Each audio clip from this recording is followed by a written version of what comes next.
वासुदेवाय। ॐ नमो भगवते वासुदेवाय।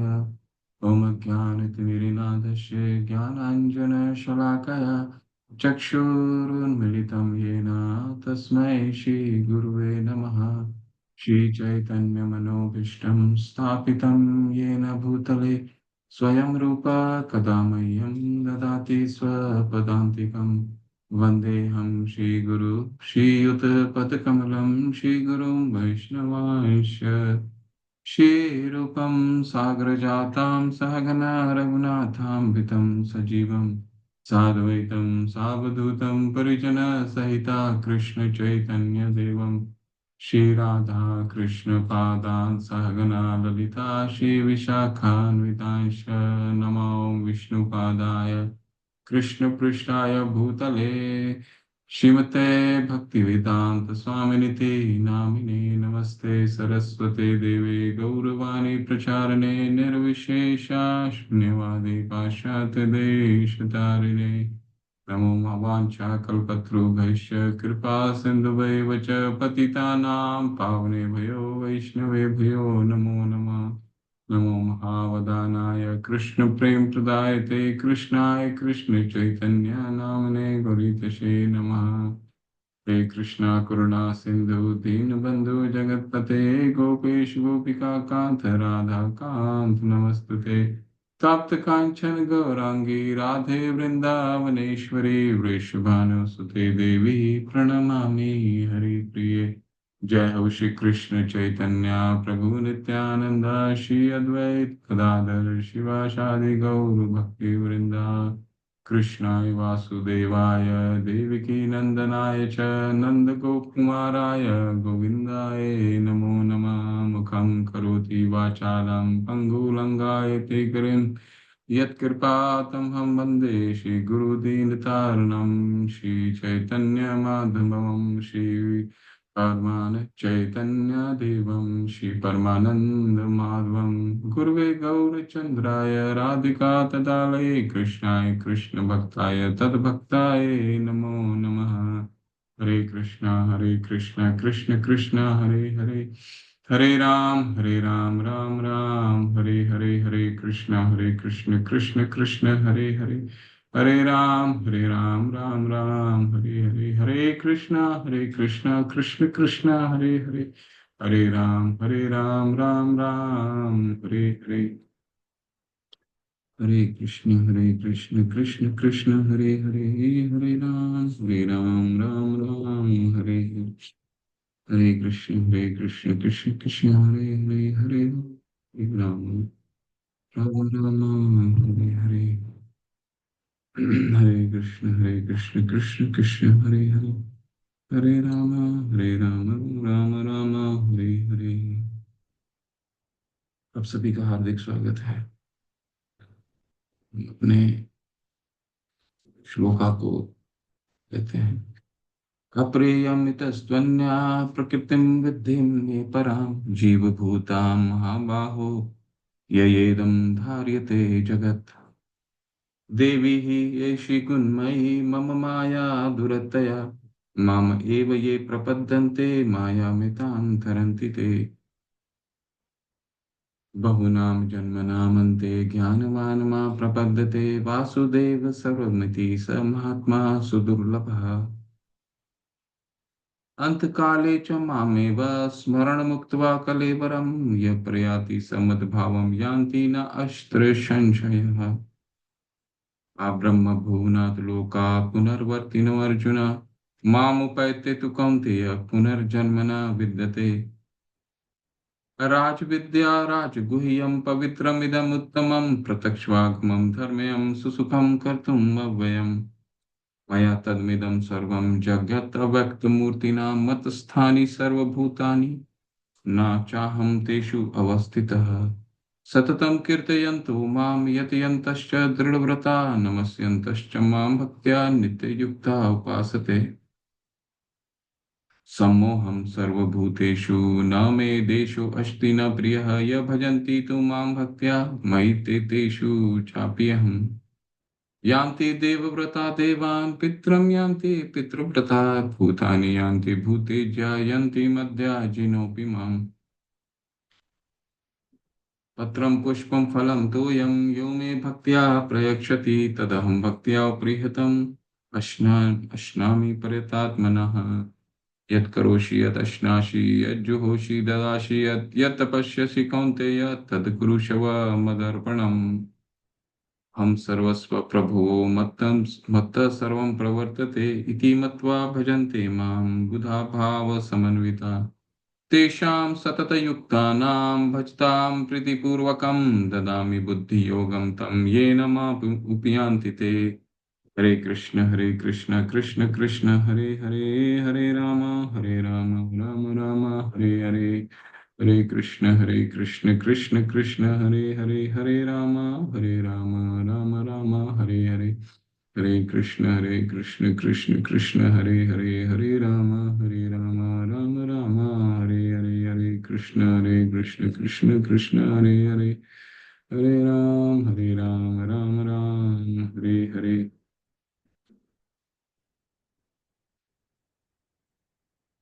तो हम अपने नवे अध्याय को जारी रखते हुए जारी रखते हैं। शिला प्रभुपाद की जय। तो हमने 1 से लेकर के 12वां श्लोक तक किया था। आज उस अध्ययन से आगे हम शुरू करेंगे, यानी 13 से लेकर के अंत तक चलेंगे हम। कोशिश करते हैं कि आज अंत हो। हरे कृष्णा। तो इसमें हम क्या क्या पढ़ने वाले हैं? ठीक है। अत्यंत गोपनीय ज्ञान, क्योंकि ये ज्ञान भगवान कह रहे हैं कि ये सबसे गोपनीय है। इसके बारे में हमने पिछले सत्र में चर्चा की। ये क्यों गोपनीय है? कि आत्मा और शरीर का ज्ञान गुह्य ज्ञान है। भगवान की सेवा का ज्ञान गुह्यतर ज्ञान है, और भगवान की सेवा कैसी की जाए, सबसे गुह्यतर गुह्यतम ज्ञान है। गोपनीय ज्ञान सबसे सबसे सीक्रेट मोस्ट कॉन्फिडेंशियल नॉलेज, इसको 9वां अध्याय को कहा जाता है। और इसके बाद हमने क्या पढ़ा? क्यों ये गोपनीय ज्ञान है? क्योंकि ये भगवान की सेवा कैसे करनी है उसके बारे में व्याख्या करता है ये। तो ये कोई सामान्य कोई सार्वजनिक ज्ञान हो ही नहीं सकता। क्यों नहीं हो सकता? क्योंकि भगवान तक पहुंचने का रास्ता, या फिर आप अपने घर में प्रवेश कर किसको करने देते हैं? कोई अनजान व्यक्ति को तो करने दे नहीं सकते। जो आपको बहुत ही निकट रूप से जानता हो, वही उसी को आप आज्ञा देंगे अपने घर में प्रवेश करने का। तो भगवान इसी तरह बता रहे हैं कि कैसे मेरे तक पहुंच सकते हैं। तो इसलिए सब जो उसका सबसे निकट हो, वही इसका योग्य बनेगा, है ना? भगवान क्या कहते हैं? अनुसूय वे शब्द, ये क्योंकि तुम मेरे से ईर्ष्या नहीं करते हो, इसलिए ये ज्ञान तुम्हें बता रहा हूं। और ये ज्ञान सभी विद्याओं का राजा है। इसके बारे में हम कई बिंदु के बारे में हमने चर्चा किया। भौतिक संसार के साथ कृष्ण का संबंध के बारे में हमने चर्चा किया। भगवान हमने अचिंत भेद भेद तत्व, जो 4 से लेकर के 10 में भगवान है भी। भगवान हर जगह सर्व सर्व व्याप्त है, लेकिन प्रत्यक्ष रूप से हर जगह नहीं है। तो कैसे हैं भगवान? अपनी शक्तियों के द्वारा व्याप्त है। तो उसके बारे में हमने अचिंत भेदा भेद को भगवान की अचिंत भेदा भेद शक्ति को समझा। ठीक। और कृष्ण को उन लोगों को का मूल्यांकन जो मानव रूप में अत्यंत त्वरित होने पर उनका उपहास करते हैं, ये इसके बारे में हमने चर्चा किया कि जो भगवान के जो नहीं समझ पाते, 7वें अध्याय में भी भगवान ने कहा है क्या कि 4 ऐसे लोग होते हैं जो मेरे शरण ग्रहण नहीं करते हैं। उसका और विस्तार करते हुए क्योंकि हमने क्या कहा था आपको कि 9वां जो श्लोक अध्याय है वो 7वां अध्याय का विस्तार है। उसका और विस्तार से समीक्षा किया गया है। तो भगवान ने 7वें अध्याय में 4 लोगों को बोला कि 4 लोग जो हैं वो मेरे शरण ग्रहण नहीं करते। और उसी का यहाँ पे दोबारा समीक्षा कर रहे हैं। क्या कर रहे हैं? कि जो भगवान को कभी भी मानव रूप में अवजानन्ति माम मूढ़ा मानुषी तनुमाश्रितम, वो ये समझते हैं कि भगवान मानव रूप में प्रकट होते हैं तो ये सबसे बड़े मूर्ख होते हैं। ठीक है, इसके बारे में भी हमने चर्चा की। ठीक है, तो आज हम क्या करने वाले हैं? आज हम महात्मा जो भग हमने तो वो चर्चा कर लिया कि मूढ़ा कौन होता है, नराधम कौन होता है। ठीक है, चतुर्विधा भजन्ते माम जना सुकीर्त। अब सुकीर्तनों के बारे में हम जानेंगे। 7वें अध्याय में भी सुकीर्तन और असुरों के बारे में हमने जाना। कौन चार लोग की शरण ग्रहण करता है, कौन चार लोगों के जो कौन चार लोग भगवान की शरण ग्रहण नहीं करते हैं। और जो भगवान की शरण ग्रहण करते हैं वो कौन है? वो 7वें में हमने पढ़ लिया। आर्तो अर्थार्थी जिज्ञासी और ज्ञानी, ये चार लोग शरण ग्रहण करते हैं, परंतु उसमें भी ये भगवान के मिश्र भक्त हैं। मतलब ये आ, भगवान के शुद्ध भक्त नहीं है। अब 9वें अध्याय में हम भगवान के शुद्ध भक्तों के बारे में चर्चा करेंगे। तो 13 से लेकर के 19 तक महात्मा और 3 अन्य प्रकार के उपासक, जो शुद्ध भक्त कौन है, और अन्य भगवान के जो उपासक होते हैं, आर्थो अर्थार्थी जिज्ञासी। ठीक है, तो इसको और विस्तार से समझेंगे। देवता पूजन के बारे में हमने 7वें में भी पढ़ा था। ठीक है, काम स्त हृदय ज्ञान प्रपदंते अन्य देवता, इसके बारे में और अवलोकन करेंगे। और अंत में जो इस अध्याय का गुह्य भाग है वो पढ़ेंगे, 26 से लेकर के 34 तक। ठीक है, तो भगवान के शुद्ध भक्त किन चरित्रों से जाना जाता है, किसको कहा जाता है शुद्ध भक्त? महात्मा नस्तु माम पार्थ देवीं प्रकृति आश्रितः भजन्ति अनन्य मनसो ज्ञात्वा भूतादिम अव्ययम। महात्मा, महात्मा तो हम भौतिक जगत में श्रील प्रभुपाद के आप तात्पर्य में पढ़ेंगे, तो महात्मा हम किसी के साथ लगा सकते हैं, परंतु महात्मा का परिभाषा 13वां श्लोक हमें परिभाषित करता है। महात्मा किसको कह सकते हैं शास्त्रों के अनुसार? ठीक है, अपने मन गढ़ंत तरीकों से हम महात्मा किसी को भी नहीं कह सकते। महात्मा का भी एक परिभाषा है। क्या परिभाषा है? हे पृथा के पुत्र, जो मोह में नहीं है, महान आत्माएं दिव्य प्रकृति के संरक्षण में हैं। वे पूरी तरह से भक्ति सेवा में लगे हुए हैं, क्योंकि वे मुझसे सर्वस्व के कारण और अविनाशी भगवान के रूप में जानते हैं। ये श्लोक को दोबारा एक एक शब्द को हम लोग पढ़ते हैं। महात्मा नस्तु माम पार्थ, महात्मा उसको कहते हैं पार्थ, क्योंकि अर्जुन को क्या कहा जाता है? पार्थ, क्योंकि वो पृथा के पुत्र थे। ठीक है ना, उनकी माता का कुंती जो थी वो पृथा की पुत्री थी, हालांकि एडॉप्टेड थी, परंतु वो उनका पृथा बोला जाता था, तो पृथा इसलिए अर्जुन जो है वो पार्थ कहते थे। देवी प्रकृति माशित, जो महात्मा लोग होते हैं, जो भगवान, महात्मा लोग कौन होते हैं? प्रकृति के, प्रकृति देवी के संरक्षण में कार्य करते हैं। ये देवी कौन है? यहाँ पे देवी किसके लिए प्रयोग किया गया है? वो देवी नहीं, भौतिक जगत की देवी नहीं जो त्रिशूल लेके खड़ी रहती, वो नहीं। ये कौन देवी है? ये जिसके लिए हम जब अपना महामंत्र करते हैं सबसे पहला शब्द उनके लिए इस्तेमाल करते हैं। ये देवी कौन है? हरे, जो हरे कृष्णा राधा रानी। तो यहाँ पे राधा रानी के लिए देवी शब्द का प्रयोग हुआ है। ये कौन है जो राधा रानी के संरक्षण में कार्य करते हैं? भजंत अनन्य मनसो, भजंत अनन्य मनसो का मतलब होता है जो अनन्य रूप से भगवान की भजन करते हैं। ज्ञातवान भूतादिमव्ययम, इनके बारे में कहा गया है कि महात्मा वो होते हैं जो भगवान के अनन्य रूप से भजन करते हैं, किसी भी अवस्था में भजन करते हैं। और और क्यों भजन करते हैं? क्योंकि ज्ञातवा, उनको ज्ञान होता है कि भगवान भूत आदि अव्ययम है, यानी कि अव्यय है, भगवान का कोई प्राकट्य नहीं होता है। उनको पता चल गया है कि भगवान का जन्म और भगवान का कर्म दिव्य है, जिसके कारण वो भगवान की अनन्य भजन करते हैं। तो ऐसे कौन लोग होते हैं? क्या हमारे शास्त्र में ऐसे पाए जाते हैं लोग? पढ़ेंगे।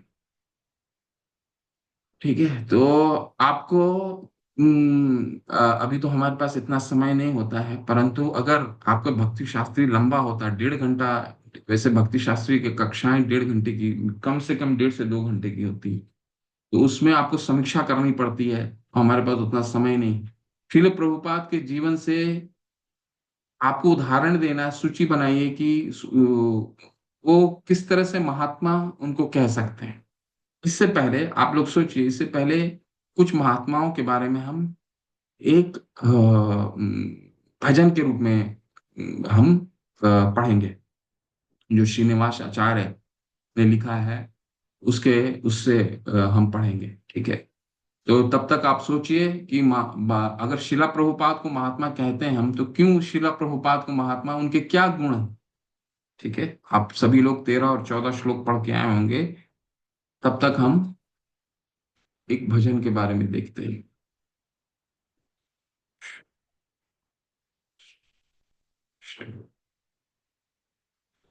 हरे कृष्ण कृष्ण कृष्ण हरे हरे, हरे राम राम हरे हरे, हरे कृष्ण कृष्ण कृष्ण हरे हरे, हरे राम राम हरे हरे, हरे कृष्ण कृष्ण कृष्ण। आप लोग तब तक सोचिए।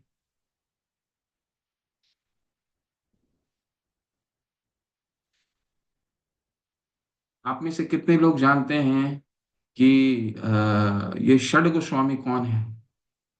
अगर जानते हैं तो हैंड रेस करके एक एक का नाम बताएं, जो हम अपने अर्च विग्रहों में जिनको रखते हैं। कौन है? हैंड रेस करके बताएं। ये षड गोस्वामी, 6 गोस्वामी, षड गोस्वामी यानी कि 6 गोस्वामी। हम वामन किशोर प्रभु हरि कृष्ण, बताएं प्रभु। हाँ, हरे कृष्णा प्रभु, दंडवत प्रणाम। धन्यवाद तो प्रभु। ये सदगुरु स्वामी जन जो वृंदावन में महाप्रभु के इंस्ट्रक्शन पे वृंदावन धाम में बहुत सारे ग्रंथों की रचना किया और तीर्थों का मतलब कई कई लीला स्थलियों का प्राकट्य किया। तो उनमें थे सबसे श्रेष्ठ जो थे, श्रेष्ठ में सीनियर, वो थे सनातन गोस्वामी, फिर रूप गोस्वामी, रघुनाथ दास गोस्वामी, गोपाल भट्ट गोस्वामी, रघुनाथ भट्ट गोस्वामी और जीव गोस्वामी प्रभु। ठीक है, हरे कृष्णा। तो बहुत सुंदर प्रभु। देखिए, इनके ये कोई सामान्य लोग नहीं थे। ये कौन थे? त्यक्त्वा तूर्णमशेषमण्डलपति श्रेणिं सदा तुच्छवद् भूत्वा दीनगणेश कौ करुणया गोपीन कण्ठाश्रितौ गोपी भावरसामृतब्धिलहरी कालोलमग्नो मुहुर्वन्दे रूप सनातन रघुजुगो श्रीजीव गोपालिकौ। तक्त्वा तूर्णम अशेष, कोई अशेष मंडलपति थे ये, कोई सामान्य लोग नहीं थे। ये आचार्य रूप गोस्वामी, सनातन गोस्वामी बंगाल के उस समय बंगाल, जो आज बंगाल है वो नहीं तो आधा करीबन भारत होता था, काफी बड़ा था। तो उसके जो राज थे, उसके जो राजा थे, उसके प्रधानमंत्री और वित्त मंत्री थे रूप गोस्वामी और सनातन। हालांकि इनका नाम मुस्लिम ही था, ब्राह्मण परिवार से आए थे, क्योंकि मुस्लिम साम्राज्य के लिए कार्य करते थे, इसलिए मुस्लिम राजा के अंदर थे। तो इन्होंने, इनका नाम भी मुस्लिम हो गया था, दबीर खास और क्या था, सकार मलिक। ठीक है। तो इनका नाम भी लेकिन इनके पास अनंत धन, बहुत धन था। तो आप समझ के रखिए कि जब रूप गोस्वामी अपने चैतन्य महाप्रभु से मिलने के लिए निकले इलाहाबाद, प्रयागराज, तो उनके जो नाव था, नाव में आधा नाव धन से, उनके सोने की मुद्राएं थी, तो इतना धनवान थे। ठीक है। रघुनाथ दास गोस्वामी जो थे, वो, उनके माता और उनके जो पिता थे, से 500 550 वर्ष पहले बंगाल में एक बहुत बड़े जमींदार थे। उस समय उनकी आमदनी कही जाती थी कि मासिक आमदनी 12 लाख रुपए थी, 500 से 550 वर्ष पहले। तो ये मंडलपति थे। मंडल मतलब बहुत ही श्रेष्ठ, भौतिक रूप से बहुत ही श्रेष्ठ पुरुष। श्रेणीम सदा तुच्छवत, इन्होंने सब कुछ त्याग दिया। किसके लिए? भूत्वा दीन गणेश कौ करुणया कोपीन कंठाश्रितौ। भूतवा दीन, हम जैसे लोगों के लिए, जो प्रभु ने भी बताया, धाम को प्राकट्य करने के लिए, अनेक ग्रंथों को रचने के लिए उन्होंने सब कुछ को त्याग करके कोपिन, कोपिन का मतलब होता है सिंगल, एक एक वस्त्र पहनते थे, कोपिन सदा तुच्छ वह। तो ये है महात्माओं का परिभाषा। और देखिए इसमें क्या महात्मा लोग क्या कहा गया है वहां पे, अभी हमने क्या पढ़ा, महात्मा नस्तु माम पार्थ देवी प्रकृति, वो देवी की प्रकृति में रहते हैं। ठीक है, इसलिए हम सबसे पहले क्या कहते हैं, हरे कृष्णा के, हरे कृष्णा की राधा रानी मुझे कृष्ण तक पहुंचने में मदद कीजिए। ठीक है, तो उनके आश्रय में जाते हैं, पहले वो लेकर के जाती हैं। इसलिए इसलिए अब देखिए ये महात्मा, और क्या परिभाषा हमने देखा, भजंत अनन्य मनसो। आचार्य, देखिए आचार्य का क्या मतलब होता है, जो अपने आचरण से हमें सिखाता है। तीसरे अध्याय में भी हमने पढ़ा था ना, यत्यताचरिति श्रेष्ठ तत्त देवेतर जन, जो श्रेष्ठ पुरुष होते हैं, सयत प्रमाण कुरुते लोकस्तद अनुवर्तते, जो श्रेष्ठ पुरुष होते हैं वो अपने आचरण से सिखाते हैं हमें। कैसे आचरण से सिखा रहे हैं, देखिए, सांख्या पूर्वक नाम, सांख्या पूर्वक नाम गाननत भी कलावासिनौ कृतौ निद्राहार विहार का विविजितौ कैटंत दीन चयो राधा कृष्ण गुण स्मृतिर्मधुरिमा नंदेन सम्मोहितो वंदे रूप सनातन रघुजुगो श्री जीव गोपाल को।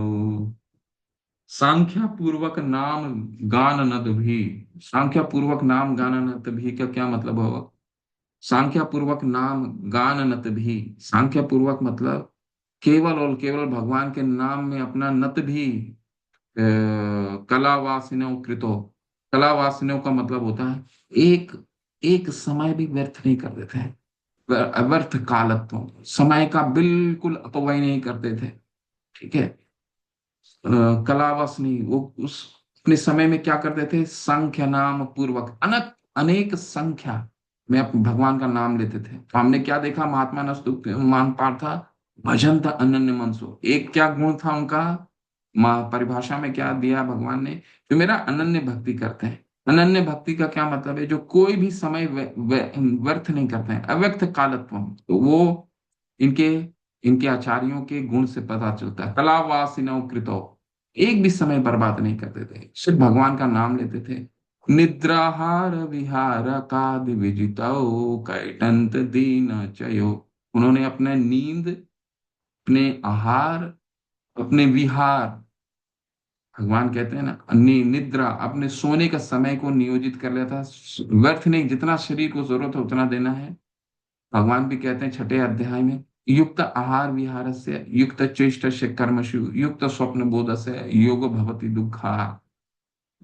ज्यादा नहीं सोना है, कम भी नहीं सोना है, जितना रिक्वायरमेंट है, जितना आवश्यकता है उतना ही। निद्रा, आहार, खाना जितना कम खा सकें, निद्रा आहार, जितना शरीर को जरूरत है शक्ति प्रदान, खाना का क्या, खाना खाने का मुख्य उद्देश्य क्या होता है, खाना खाने का मुख्य उद्देश्य होता है, 17वें अध्याय में हमने क्या पढ़ा है, सत्वगुणी भोजन क्या होता है, आहार का मुख्य उद्देश्य क्या होता है, शक्ति प्रदान करना। ठीक है, तो शक्ति, जितना हमें शक्ति की जरूरत है उतना ही आहार लेना है। आहार निद्रा विहार का आदि, विहार का मतलब है युक्त आहार विहार से, विहार का क्या मतलब होता है, इंटरटेनमेंट, जितना जरूरत है उतना ही। ठीक है, विजौत कैटंत दीन चयो, फिर उन्होंने सारा जीवन दीनों के लिए लगा दिया। दीन कौन है, हम जैसे लोग, वो दीन कहा जाता है। तो ये आचार्य हैं, इनको महात्मा कहा जाता है।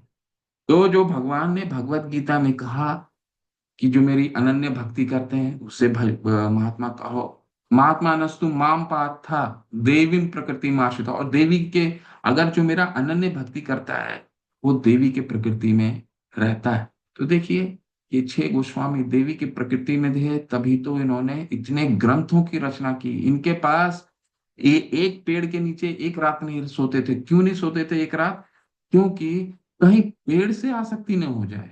पेड़ से आसक्ति का क्या मतलब है, कभी कभी होता है ना कि एक पेड़ के अंदर, एक ये पेड़ बहुत ही घना पेड़ है, इसमें बहुत अच्छा हवा आता है, इसमें बहुत ठंडा लगता है, उस आसक्ति से दूर होने के लिए उन्होंने एक पेड़ में एक दिन भी नहीं बिताया, एक रात एक पेड़ में ही रहते थे, दूसरी रात दूसरे पेड़ में।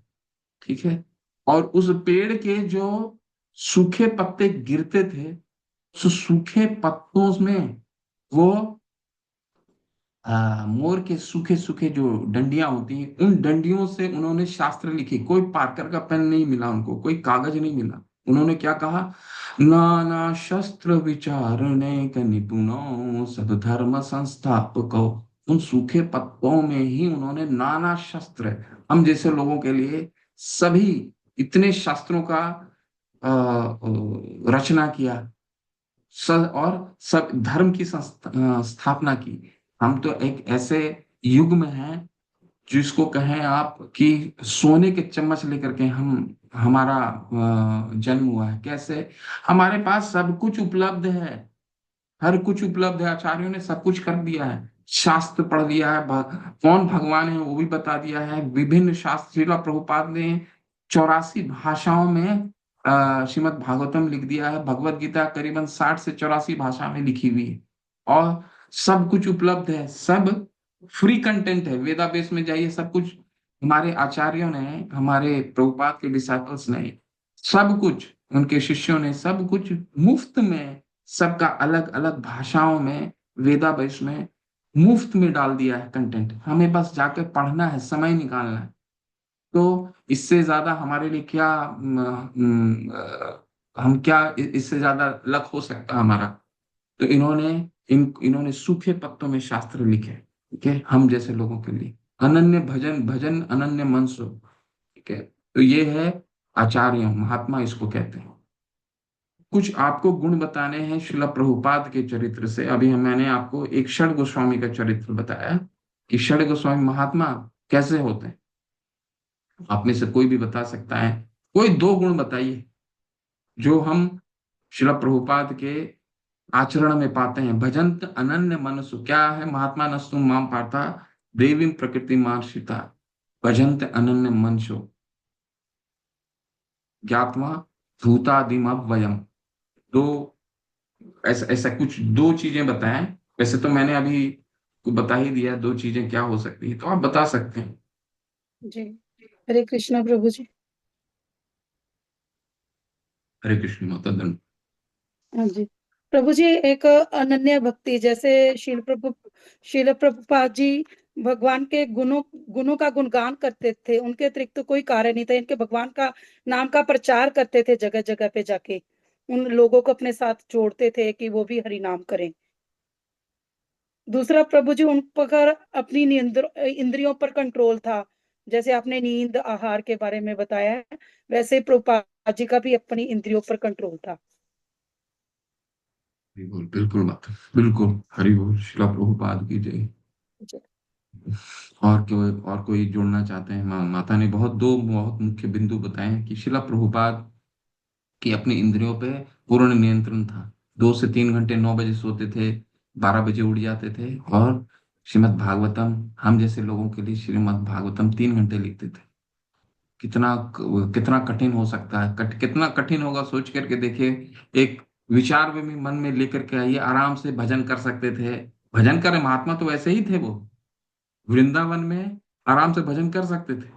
परंतु उन्होंने क्या किया? हम जैसों के लिए 68 वर्ष की उम्र में हाथ में कुछ भी पैसा नहीं था, गिनती के कुछ पैसे थे। और ऐसे जगह चले गए जहां पर उनको अपना जानकार भी नहीं था। बॉस्टन में उतरने वाले थे, पता भी नहीं था कि जब जहाज लगेगी किनारे में, तो बाएं साइड जाना है, दाहिने साइड जाना है। ठीक है। तो वृंदावन में भजन कर सकते थे, उन्होंने वो नहीं चुना। क्या चुना? एक ऐसे जगह में जा करके प्रचार करने का, जो दुनिया के सबसे अधम लोग जहां रहते थे उनके बीच में। भजन त अनन्य मनसो। ठीक है। और कुछ आप कोई और जोड़ना चाहें? माता ने बहुत दो अच्छी बिंदुओं को बताया। हरे हरे कृष्णा कृष्णा प्रभु प्रभु जी। जी। एक प्रभु, मानसी माता जी, म्यूट कीजिए। हरे कृष्णा प्रभु जी। प्रभु जी, हरे कृष्ण। प्रभुपाद जी भी एक जगह नहीं रहते थे, वो भी मतलब भ्रमण करते रहते थे। जैसे षडगोस्वामी जी का हमने सुना कि वो कभी भी एक वृक्ष के नीचे नहीं रहते थे। तो वैसे जो प्रभुपाद जी थे वो भी मतलब एक जगह नहीं ठहरते थे। हम्म। लेकिन अभी हमने इस पे ज्यादा चर्चा नहीं किया है। वो परिव्राजकाचार्य उसको बोला जाता है, परंतु आज हम ये श्लोक क्या कह रही है? महात्मा नस्तु माम पार्था देवीं प्रकृति आश्रिता। देवी प्रकृति के संरक्षण में वो भगवान का प्रचार कर रहे थे। इसके क्या क्या उदाहरण है? इसका उदाहरण क्या है? उनको इसी श्लोक से उदाहरण करना है। बाकी तो आपने सही उत्तर दिया कि परिव्राजकाचार्य थे, एक जगह नहीं रहते थे, परंतु इस श्लोक से वो क्या हम समझते हैं? इस हरे श्लोक कृष्णा से। प्रभु जी। हरे कृष्ण। ठीक है। प्रभु जी, एक तो श्रील प्रभुपाद जी जो थे वो बहुत ही अ, वृद्धावस्था में थे। माने 70 वर्ष की आयु में उन्होंने अपने गुरु के कहने से सिर्फ मात्र 40 रुपए जेब में होते हुए उन्होंने अमेरिका जैसे देश की भ्रमण किया, और वहां पे अधम व्यक्तियों के बीच में पहुंचकर उन्होंने सततम कीर्तन करते हुए और दृढ़ संकल्प रहते हुए और निरंतर पूजा करते हुए उन्होंने हरे कृष्ण महामंत्र का वहां पर प्रचार प्रसार किया। तो यह उनकी एक देवी प्रकृति माशक्ति का उदाहरण उदाहरण है प्रभु जी। हरे कृष्ण। सुंदर प्रभु। हरे कृष्ण। अनिशा माता और कुछ जोड़ना चाहते हैं जो प्रभु ने बोला? हाँ जी, हरे कृष्णा प्रभु जी। शश गोस्वामी जी भी जो हैं वो राधा रानी के चरणों की मतलब उनकी सेवा से अपने उन्होंने भक्ति शुरू की। और इधर भी प्रभुपाद जी ने भी उनका भी जैसे महामंत्र जो है वो हरे कृष्णा है। हरे अर्थात देवी, देवी अर्थात राधा रानी। और जो आध्यात्मिक प्रगति के लिए हमें सबसे जरूरी है वो यही है कि हमें सबसे पहले राधा रानी की चरणों की सेवा में लगना पड़ेगा। हरे कृष्ण। धन्यवाद माता। वामन किशोर प्रभु, आपका कुछ कहना है और ऐड करेंगे माता ने जो कहा, कुछ और जोड़ना चाहते हैं?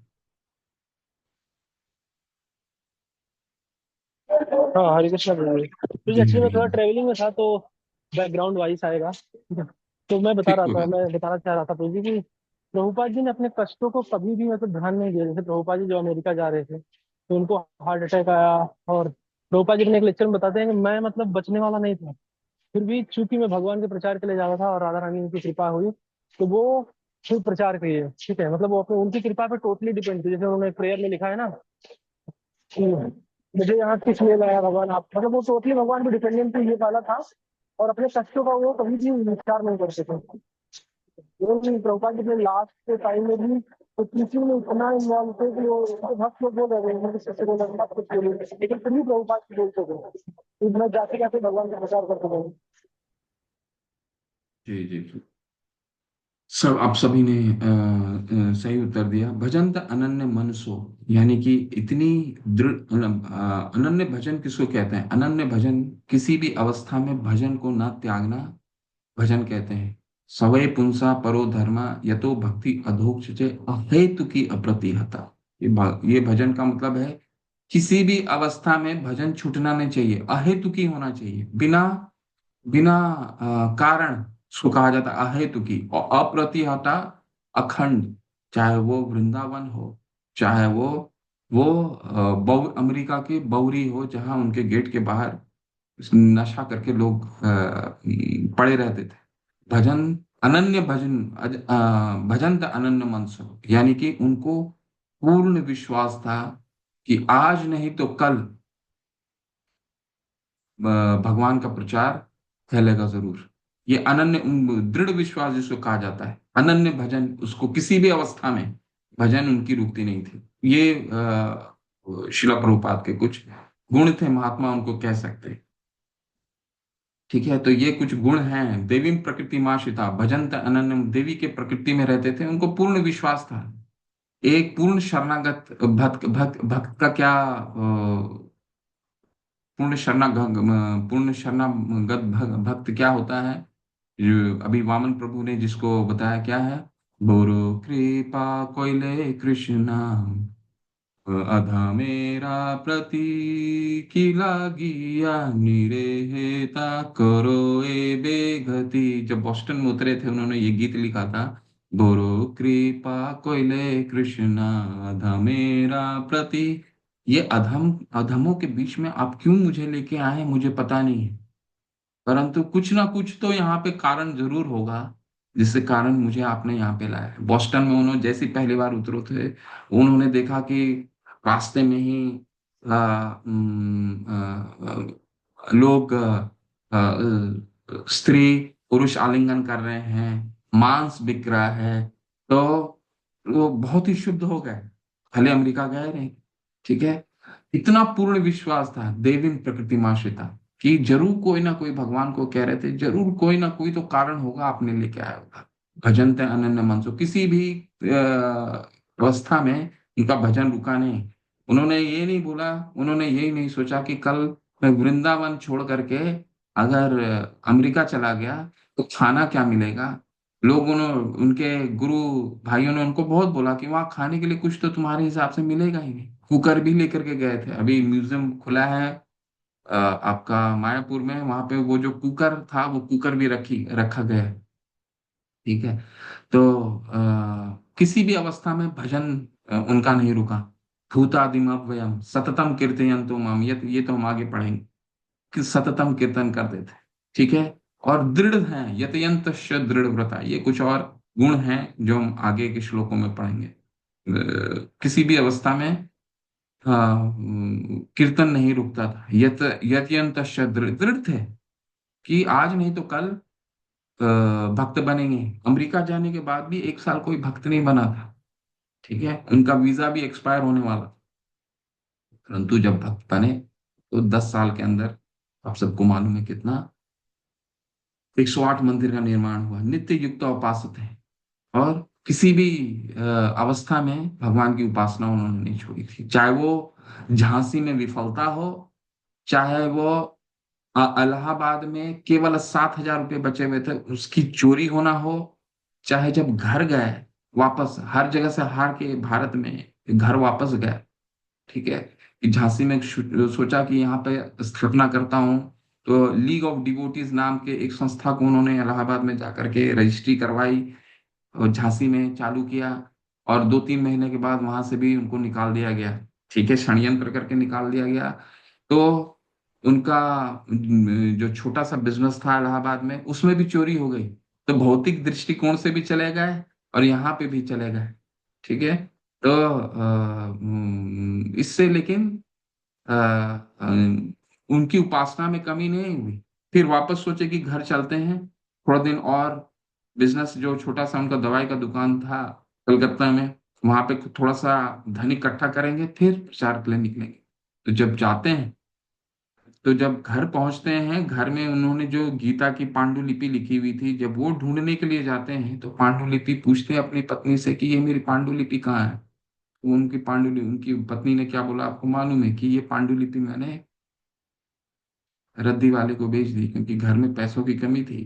तो रद्दी वाले को बेच दी और उससे जो पैसे मिले उससे मैंने घर का राशन चाय मंगाया। ठीक है, तो किसी भी अवस्था में, और फिर वो अंतिम दिन था और फिर वहां से वो निकले तो वापस कभी भी घर नहीं आए 58 वर्ष की उम्र में। तो वो किसी भी अवस्था में उन्होंने उपासना भगवान की नहीं छोड़ी। तो ये है महात्मा के कुछ गुण। जैसा कि इस अध्याय के दूसरे श्लोक में वर्णित है, ये भक्ति सेवा न केवल आसान है बल्कि इसे प्रसन्नचित्त भाव से किया जा सकता है किसी भी अवस्था में। तत्तेऽनुकम्पा सुसमीक्ष्यमाणो भुञ्जानेवात्मा कृतं विपाकम्। श्रील प्रभुपाद ने जब सब कुछ खत्म हो गया था, झांसी में चोरी, झांसी से निकाल दिया गया था, इलाहाबाद से चोरी हो गई, घर भी छोड़ दिए, कुछ तो था नहीं, तो उन्होंने क्या प्रार्थना की जो उनके गुरु बताते थे, तत्तेऽनुकंपा सुसमीक्ष्यमाणो भुञ्जानेवात्मा कृतं विपाकम। ये भगवान की तो अनुकंपा है, तत्तेऽनुकंपा सुसमीक्ष्यमाणो, ये भगवान की तो अनुकंपा है। भगवान का जरूर कुछ ना कुछ इसमें कुछ अनुकंपा छुपा है कि मुझे हर जगह से वो जाने के लिए कह रहे हैं। सोचिए, अगर उनकी पत्नी ने उस दिन अगर नहीं ये नहीं कहा होता कि उनकी पांडुलिपि बेच करके वो चाय नहीं लेके आई होती और शिला प्रभुपाद उनसे ये पूछे होते कि अब तुम्हें मुझ चुनना है, मैं और या फिर चाय, तो उन्होंने चाय को बोला। अगर उन्होंने प्रभुपाद को चुन लिया होता तो शायद हमारे पास ये चीजें आज नहीं होती जिसके बारे में आप चर्चा कर रहे हैं। तो ये भगवान की कुछ अनुकंपा है। तत्ते अनुकंपा समीक्ष मानव भुंजान एवात्मा कृतम विपाक। ठीक है, किसी भी गंभीर तपस्या और कठोर उपासना से गुजरने की कोई जरूरत नहीं है। इसलिए इसको क्या कहा, कुछ नहीं चाहिए, केवल और केवल भगवान पे निर्भरता ही योग्यता है कृष्ण भावनामृत का। कोई कठोर तप जंगल में जाकर के तपस्या करने के लिए कहीं नहीं कहा गया, भगवान ने नहीं कहा है। ठीक है, भगवान ने ये नहीं कहा है सब कुछ का त्याग करके मेरा भजन करो। केवल केवल क्या करता है करना है, भजंत अनन्य मनसो ज्ञात्मा भूतादिमव्ययम्। ठीक है, इसलिए भगवान के दूसरे श्लोक में हमने क्या पढ़ा था, राज विद्या राजगुह्यम पवित्रम इदम उत्तमम तक्षुआगमम धर्म्यम सुसुखम कर्तुम अव्ययम्। ये बहुत सुखपूर्वक है, कोई कठिन नहीं है। वह इस जीवन को भक्ति सेवा में एक विशेषज्ञ आध्यात्मिक गुरु द्वारा निर्देशित और किसी भी स्थिति में गृहस्थ या सन्यासी या ब्रह्मचारी के रूप में की जा सकता है।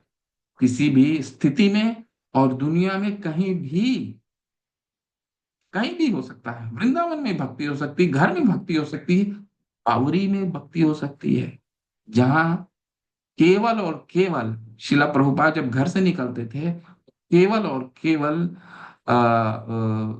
शराब और गंदगी का स्मेल आता था। सबसे गंदा जगह था वो मैनहट्टन का, आज भी उसको बहुत गंदा जगह माना जाता है। ठीक है, क्योंकि उनके पास पैसे नहीं थे। अब पैसे नहीं थे तो जो जो उपलब्ध कराया गया रेंट में, जो भक्तों ने रेंट में उपलब्ध कराया, वहां पे वो जा करके रहे।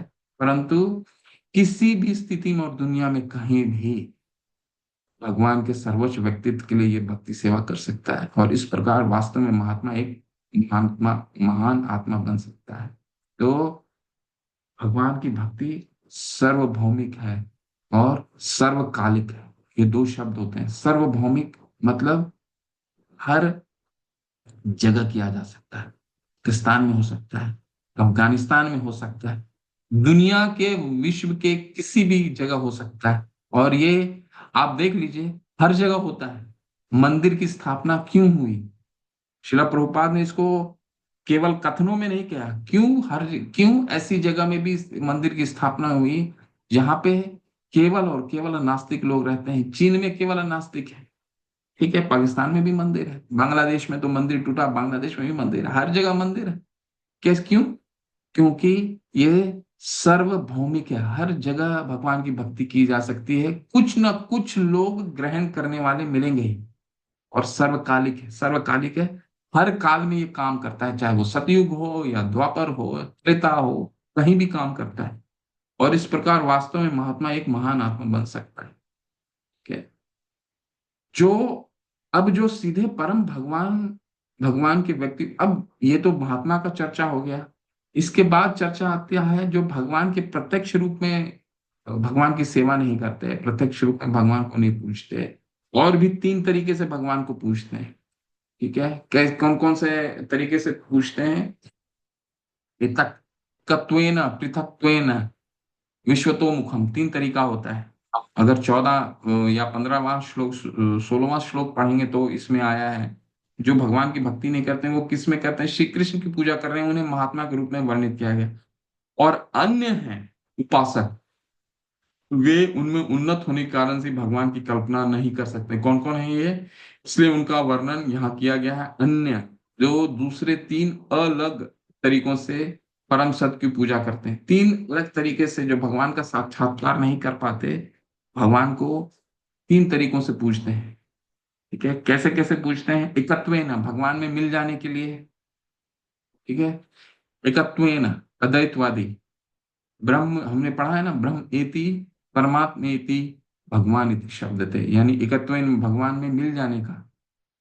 ब्रह्म बहुत लोग होते हैं ना, मैं भगवान, मृत्यु के बाद बहुत सारे पंथ बोलते हैं क्या, मृत्यु के पश्चात हम तो भगवान में लीन हो जाएंगे, उसको कहते हैं एकत्वेन। परमेश्वर तथा अपने आप को एक मानकर पूजा करना एकत्वेन, पृथक्त्वेन। अपने मनु पृथक्त्वेन का मतलब होता है मनुकल्पित रूप में देवी देवता की पूजा करने वाला। ठीक है, इसकी हम सातवें में भी पढ़ चुके हैं, तीसरे में भी पढ़ चुके हैं। लेकिन देवी देवता के पृथक्त्वेन का क्या मतलब हुआ? पृथक्त्वेन का मतलब हुआ कि उनको ऐसा लगता है, पृथक्त्वेन को, कि वो किसी की भी पूजा करेंगे तो अंततः भगवान प्राप्त होंगे। ऐसे पंथ है ना, आप जाके देख लीजिए, ऐसा पंथ आराम से मिल जाएंगे। वो दुर्गा माँ की भी पूजा करते हैं, शिव जी की भी पूजा करते हैं। वो कहते हैं कि नहीं, शिव जी की भी पूजा करेंगे तो भगवान की प्राप्ति हो जाएगी। हालांकि पूजा की स्तुति की गई है, दुर्गा माँ की पूजा कर सकते हैं, शिव जी की पूजा करना चाहिए, क्योंकि उन सबसे महान वैष्णव है। परंतु पृथक्त्वेन बहुधा, यानी कि ये समझना, ये सबसे बड़ा अपराध है। का दूसरा अपराध क्या होता है? शिव ब्रह्मा आदि देवों को भगवान के नाम के समान या उनसे स्वतंत्र समझना। तो ये भगवान के भाग हैं, लेकिन हम पिता, और जब हम पुत्र को जानते हैं तो हमें पिता के बारे में भी जानना चाहिए। हाँ, जितने भी ग्रंथ हैं, चाहे वो कुरान हो, चाहे वो बाइबल हो, उसमें उन्होंने क्या कहा है, उनके प्रचारक ने क्या कहा है कि मैं भगवान का पुत्र हूं, ठीक है, सेवक हूं। चाहे वो जीसस क्राइस्ट हो, चाहे वो मोहम्मद, उन्होंने क्या बोला? भगवान का अपना सेवक माना है। तो जब सेवक को हम जान रहे हैं, और उनके जब हम पुत्र को जान रहे हैं, या पुत्र को हम जानते हैं, तो उनके पिता के बारे में अगर हम नहीं जान रहे हैं तो ये हमारा मूर्खता है। और तीसरा कौन है? विश्व रूप विश्वतो मुखम, जो 11वें अध्याय में भगवान ने बताया है। ठीक है, कि अगर चलो कोई बात नहीं, मुझे नहीं जानता तो क्या जाना होगा, मेरा विश्व रूप को देखो, कि मेरे रूप में ही शेर भी दिखेगा तुमको, मेरे रूप में ही सारा ब्रह्मांड भी दिखेगा। ठीक है, तो ये तीन तरीके से, तीन अलग अलग तरीकों से भगवान के मिश्र भक्त, जो भगवान के शुद्ध नहीं भक्त हुए हैं परंतु मिश्रित रूप से भक्ति करते हैं। ठीक है, अन्य का मतलब अन्य लोग से है, इसीलिए उन्हें इतना महत्व नहीं दिया गया है। हाँ, हालांकि उन्हें स्वीकार किया गया है, स्वीकार किया, क्योंकि वो तो उनसे, वे भी स्वीकार किए जाते हैं, क्योंकि उन्होंने सत्य को जान जान लिया है कि आत्मा है। ये उनसे तो अच्छे हैं जो पशु जीवन, सिर्फ आहार निद्रा भय मैथुन 4 चीजें करते हैं, ये उनसे तो बेहतर हैं। वे उससे बेहतर हैं जो जानवरों की तरह है, बस खाना सोना और बचाव करना और संभोग करना ही जानते हैं। ठीक है, ये उनसे बेहतर तो है ही, क्योंकि इनको आत्मा और पदार्थ का भेद पता चल गया है, परंतु इनको मार्ग प्रशस्त नहीं हुआ है। एक बहुत ही अ, म, अ, अगर सरल भाषा में हम समझें तो तीन रूप को हम कैसे समझ सकते हैं? तीन रूप को समझना यानी कि जो भगवान में मिलना चाहता है, ब्रह्मभूत ब्रह्मा में मिलना चाहता है, वो क्या होता है? माइनस भौतिक, अगर इसको माइनस भौतिक शक्ति माइनस आध्यात्मिक। ब्रह्मा में तो कुछ भी नहीं होता है, भौतिक शक्ति भी नहीं, आध्यात्मिक शक्ति भी नहीं, तो उसे कोई शक्ति का परिचय नहीं हो पाता है। तो जो ब्रह्म में जाना, लीन होना चाहता है, उनके बारे में क्या कहा जाता है? माइनस भौतिक शक्ति माइनस आध्यात्मिक शक्ति। जो परमात्मा को देखना चाहता है, वो माइनस भौतिक शक्ति माइनस आध्यात्मिक शक्ति प्लस भौतिक शक्ति, उसको सिर्फ भौतिक शक्ति चाहिए। लेकिन जो भगवान का साक्षात्कार करना चाहता है, भगवान इति शब्द थे, उसको दोनों, या आध्यात्मिक शक्ति। ठीक है, इस तरह से आप याद कर सकते हैं। अब फिर भगवत गीता में देवता पूजा की चर्चा शुरू हुआ। अब फिर हम देवता पूजा पे आते हैं, 20 से लेकर के 25 तक देवता पूजा। तो इसको, ये पहले भी चर्चा हो चुकी है, भगवान ने इसको कई बार इस पे चर्चा, उनको मालूम था कि कलयुग में इस पे बहुत प्रश्न आने वाला है कि अरे मैं तो शिव जी की पूजा करती हूँ, शिव जी भगवान नहीं है क्या? ठीक है, तो भगवान ने इसको कई बार कई जगहों में बताया है, बहुत ही विस्तार से बताया। पुरुष और देवताओं के बीच सहयोग, उन्होंने इसकी स्तुति भी की है, समृद्धि सभी के लिए सहायक करेगी। उन्होंने यज्ञ चक्र का 3रे अध्याय में बताया है कि कर्म, अगर तुम मुझे नहीं समझते, अर्जुन को सबसे पहला उन्होंने क्या बताया? यज्ञार्थार्थ कर्मणो अन्यत्र लोको यम कर्म बंधन, तदर्थम कर्म कौन्तेय मुक्त संगत समाचार। यज्ञार्थार्थ, यज्ञ क्या मतलब है? विष्णु की प्रसन्नता। अगर मेरे लिए तुम कर्म नहीं कर रहे हो तो कर्म के बंधन में फंस जाओगे, ऐसा करके उन्होंने तीसरे अध्याय में बताया। लेकिन अर्जुन तो थे क्या? अर्जुन तो भगवान के भक्त थे। अब तीसरे अध्याय में ही भगवान के लिए कैसे कर्म करें तो समझ में नहीं आएगा। तो भगवान ने क्या, ठीक है, अगर तुमको समझ में नहीं आया तो एक काम करो, तुम देवता पूजा करो, तुम यज्ञ के द्वारा इनकी संस्तुति करो। हमने पढ़ा ना यज्ञ चक्र, कि इनकी संस्तुति करो, ठीक है, यज्ञ करो, दान करो, अच्छा बारिश होगा, अच्छा बारिश से अच्छे अन्न होंगे, अच्छे अन्न से फिर उनको प्रसाद बनाओ, उनको प्रसाद अर्पित करो, फिर उसको ग्रहण करो, ठीक है।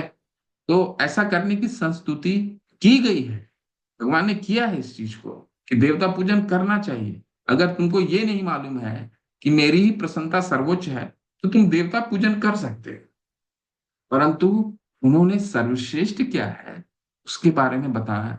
क्या सर्वश्रेष्ठ है? सातवें में बोलते हैं क्या है? अल्प मेघ श्याम, उसको अल्प बुद्धि वाले लोग देवताओं की पूजा करते हैं, ठीक है। तय है ना, कामस्तै हृत ज्ञान प्रपदन्ते अन्य देवता तम तमय में तम तमम नियमम स्थाय प्रकृति नियता स्वया स्वया। यानी जो काम से ग्रस्त है वो देवता पूजन करते हैं, ठीक है।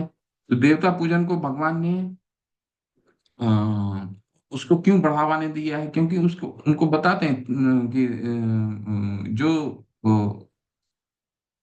देवता पूजन है वो क्या है? पत्तों और टहनियों को पानी देने के लिए है। पत्तियों और टहनियों को पानी देने जैसा है। तो ये करना क्या है? यथा तरो मूल निषेचने न तृपन्ति तत्स्कंद भुजोपशाखा। अगर हम मूल में पानी दे दें, मूल में अगर हम पानी दे देते हैं, जड़ में, यथा तरो मूल निषेचनम, तरो मूल मतलब होता है कि जड़ में अगर हमने पानी दे दिया, तृप्यंती तत्स्कंद भुजोपशाखा, जितने भी शाखाएं हैं, जितने पत्ते हैं, स्वतः ही पोषित हो जाएंगे। प्राणोपहारस्य यथेन्द्रियाना, अगर हमने उदर को भोजन दे दिया तो आपका सारा शरीर को पोषण प्राप्त हो जाता है। अलग अलग से आंख को देने की जरूरत नहीं है, ठीक है। तो देवताओं की पूजा स्वीकार की जा सकती है यदि लोग जानते हैं कि ये देवता सर्वोच्च भगवान के अधिकृत प्रतिनिधि हैं। तो देवता सर्वोच्च भगवान की स्वीकृति है, लेकिन वे मूर्ख जो सर्वोच्च भगवान को स्वीकार नहीं करते हैं और यह गलत समझते हैं कि यह विशेष प्रकार के देवता सब कुछ हैं, तो वे उपवास कर रहे हैं। वे सर्वोच्च भगवान के इतने सारे प्रतियोगियों को रख रहे हैं। वह अवधि पूर्वक कहते हैं। अवधि पूर्वक का मतलब है कि गोल गोल घूम घूम करके आना, ठीक है। ये पत्तों को पानी देना, हालांकि धीरे धीरे जड़ में पानी चला जाएगा। यह अवैध है। कोई भी सर्वोच्च भगवान के प्रति योगी नहीं हो सकता। सर्वोच्च भगवान को असमर, ये बहुत सुंदर शब्द है, असमर उधर्व, असम उधर्व, समुधर्व के रूप में जाना जाता है। कोई भी सर्वोच्च भगवान से बड़ा नहीं और कोई भी सम्मान नहीं। असमुधर्व का क्या मतलब है? समोधर्व का मतलब है कि भगवान के समान या भगवान से कोई बड़ा नहीं हो सकता, ठीक है। ऐसा क्यों है? क्योंकि क्षीणे पुण्य मर्तलोके में विशंति, 21वें श्लोक में भगवान कह रहे हैं कि उनकी पवित्र गतिविधियों के परिणाम समाप्त फिर से ईश्वर नश्वर ग्रह पर लौट आते हैं। तो 21वें श्लोक में बताया गया है कि इसीलिए भगवान को वो देवता पूजन को उन्होंने क्यों उत्साहित नहीं, प्रोत्साहन नहीं दिया है? क्योंकि देवता पूजन अच्छा है, इससे पुण्य का बैंक बैलेंस बनता है। लेकिन जितना भी बैंक बैलेंस आप बना लीजिए, जितना भी अपने खाता में पैसा रख लीजिए, अगर उसको बैठ करके हम खाएंगे तो 1 साल, 2 साल, 5 साल, 10-15 साल में तो समाप्त होगा ही। ठीक वैसे ही पुण्य जितना भी इकट्ठा कर लीजिए, देवलोक तक पहुंच जाएंगे, लेकिन वहां भी 10,000 वर्ष का अवधि है।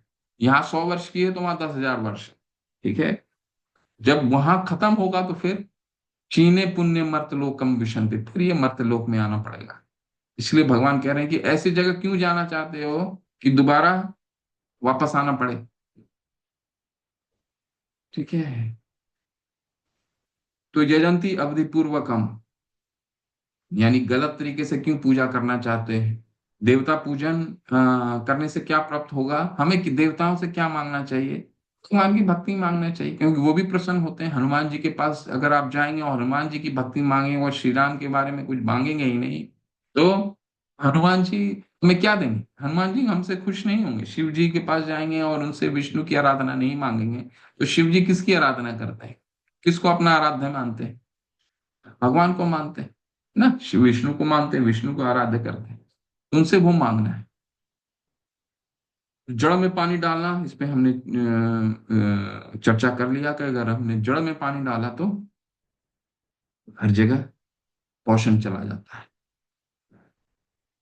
तो अंततः गंतव्य क्या होना चाहिए? यान्ति देवव्रता देवान पित्रम यान्ति पितृव्रता भूतानि यान्ति भूतेजा यान्ति मत्या जो नौपी मान।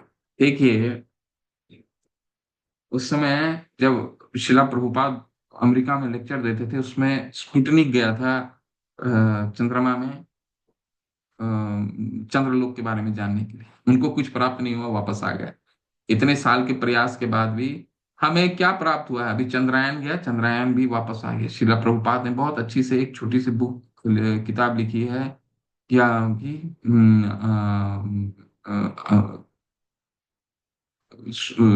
कौन सा था, दूसरे ग्रहों की सुगम यात्रा, जर्नी टू अदर प्लैनेट्स।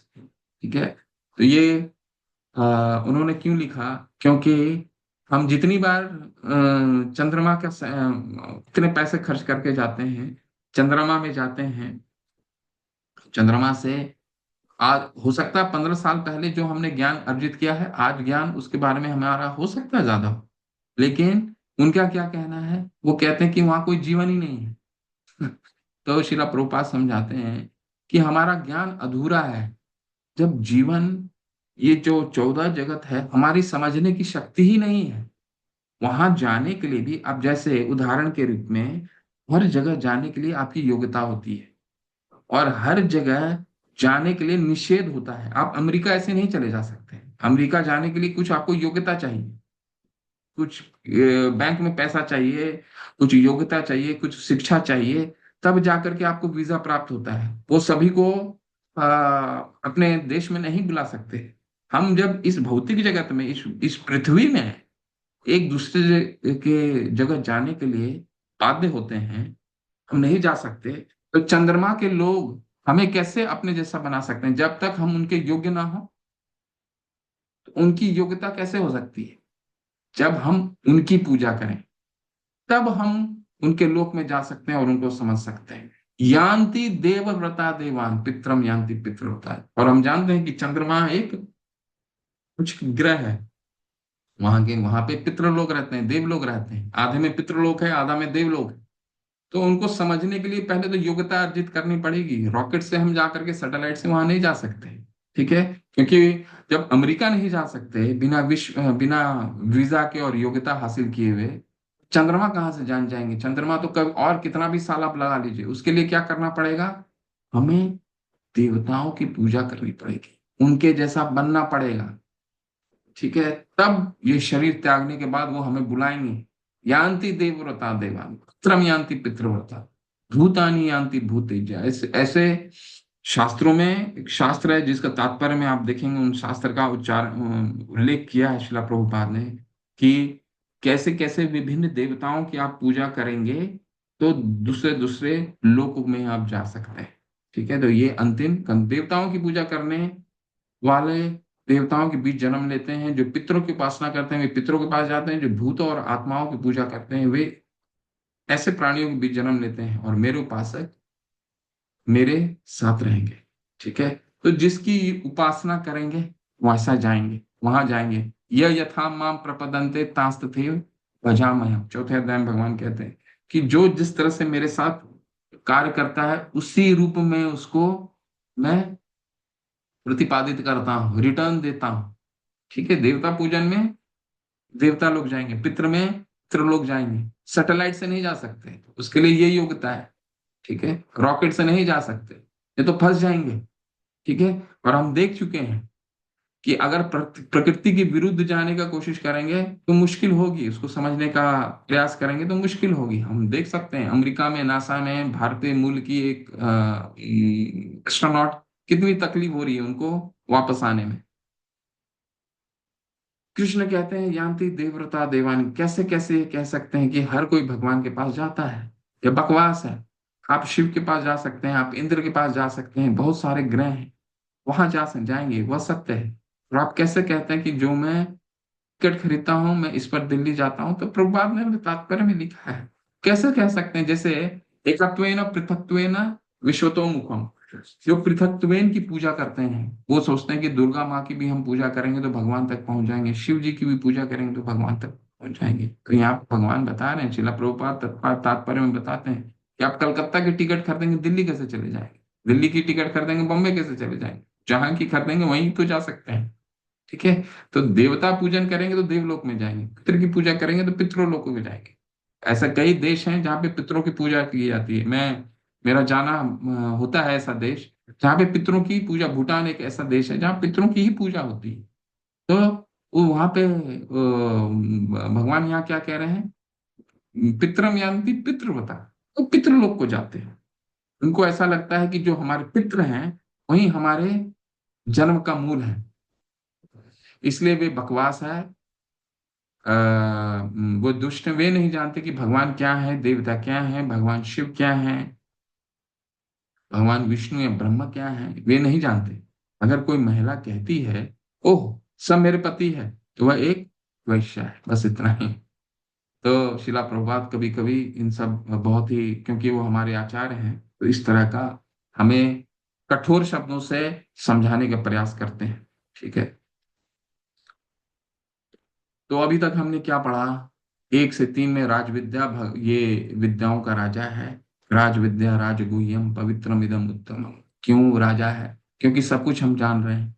यहाँ पे हमने भगवान की शक्ति के बारे में जानी, भगवान के अचिंत्य भेदाभेद तत्व के बारे में जाना, भगवान किस तरह भौतिक जगत के साथ आदान प्रदान करते हैं वो जाना। ठीक है। इसके बाद हमने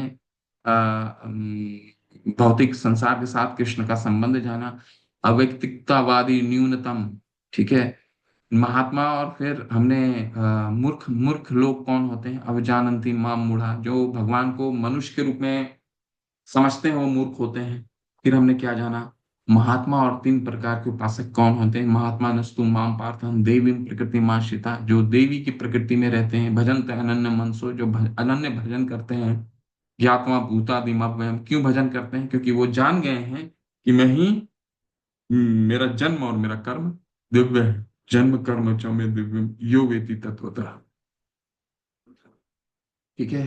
और इसके बाद हमने देवता पूजन किया, अंतिम निर्देश देखा, 3 में 7वें में 9वें में भगवान क्या कह रहे हैं यहाँ पे? अवधि पूर्वकम है। ये गोल गोल नाक से अपने हाथ को घुमा करके पकड़ने वाली बात है। तो इसमें हमें क्या करना है? यथा तरो मूल निषेचने न तृप्यंति तत्स्कंद भुजोपशाखा प्राणोपहारश्च यथेन्द्रियान। यानी कि सिर्फ जड़ में पानी में, अगर मूल में हम पानी डाल देते हैं, उदर को खाना दे देते हैं, तो पोषण प्राप्त हो जाता है।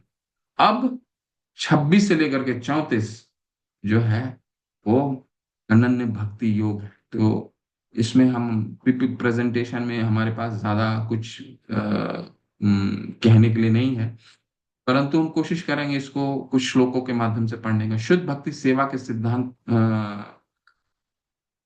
बस क्या है अनन्य भक्ति का सारांश क्या है, जो 26 से लेकर के 34 में श्लोक है, उसमें सारांश क्या है? बस यही है, जाओ प्रचार करो। कृष्ण कहते हैं मन मना भव मत भक्तो मद्याजी माम नमस्कुरु, यह कृष्ण की इच्छा है। ठीक है।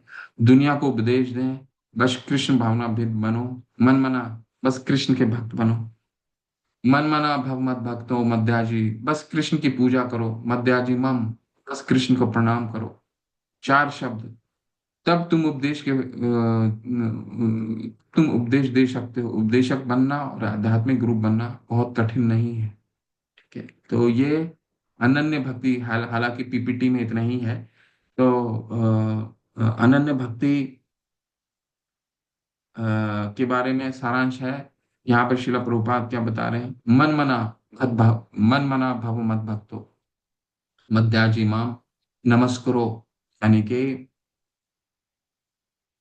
मन मना अनन्य चिंतयन्तो माम ये जना पर्युपासते तेषाम नित्य युक्ता नाम योगक्षेम वहां में हम। भगवान इसी अध्याय के 22वें श्लोक में क्या कहते हैं? जो मेरा अनन्य चिंतन करता है, अनन्य चिंतयन्तो माम ये जना पर्युपासते तेषाम नित्य युक्ता नाम योगक्षेम वहां में हम, उसकी उसको मैं सुरक्षा देता हूँ। ठीक है। और इसके बाद कहते हैं कि मन मना का क्या मतलब होता है? मन मना यहाँ शिला प्रभुपाद समझा रहे हैं कि हर समय भगवान का चिंतन करना। जो भगवान का चिंतन करता है वो क्या होता है? हम देवी के प्रकृति में रहता है। इसीलिए आचार्य बताते हैं कि हमारे मुख में हरे कृष्णा मंत्र जब हम समाप्त करते हैं, अपने माला को समाप्त करते हैं, माला के समाप्त में भी हमें ये हैबिट हमें डालना पड़ेगा कि किसी ना किसी तरह से हम भगवान का नाम निरंतर हमारी जीवा चलती रहनी चाहिए।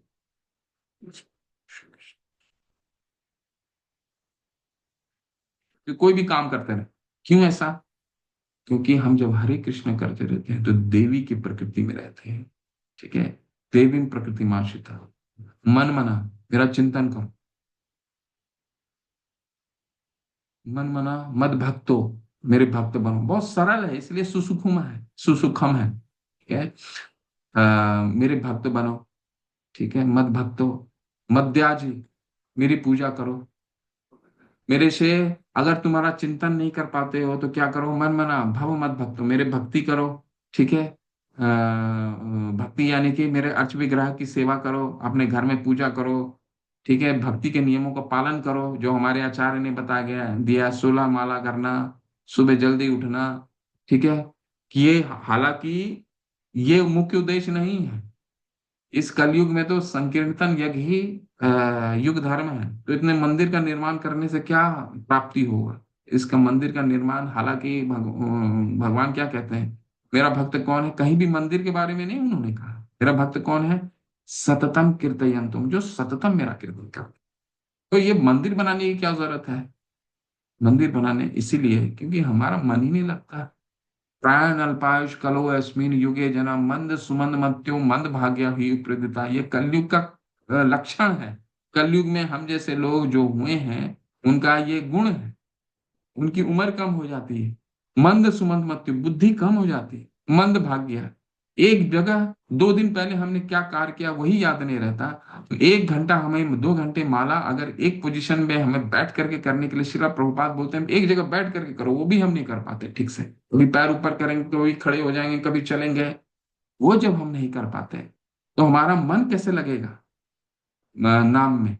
सततम कीर्तन में तो मन ही नहीं लग सकता। तो उसके लिए भगवान प्रभुपाद ने क्या किया? चलो कोई बात नहीं, मंदिर बनाते हैं, मंदिर में भक्ति करो। भक्ति करोगे तो एक ना एक दिन मेरा मन मना होने लगेगा। इसलिए भगवान ने क्या किया है? मन मना मत भक्त, मेरा चिंतन करो, पहली प्रायोरिटी है। वो नहीं हो पाया तो क्या हुआ? मेरी भक्ति करो, मंदिर जाओ, कीर्तन करो, अपने घरों में पूजा करो। ठीक है। वो भी नहीं हो पाता, मत भक्तो मन मना मत भक्तो मद्याजी माम नमस्कार, कहीं भी मैं दिखता हूं मुझे दंडवत प्रणाम नमस्कार करो। अगर ऐसे करोगे तो क्या होगा? मन मना भद्मक्त मद भक्तो मद्याजी माम नमस्कुरु माम वेशाशी युक्त एवं आत्मानम मत प्रायणम। तो ऐसे लोग मुझे प्रिय हैं, ये मुझे मेरे पास आएंगे। ठीक है। ये अंतिम निर्देश है। ठीक है। तो हम आज यहीं रुकते हैं। कोशिश करेंगे कि वैसे आपका ये अध्याय समाप्त हो गया है, शिला प्रभुपाद की जय। कोशिश करते हैं कि कुछ श्लोकों को हम अगले सत्र में 10 से 15 मिनट पढ़ेंगे, फिर हम अगले अध्याय को शुरू करेंगे। ठीक है। शिला प्रभुपाद की जय। हरे कृष्ण।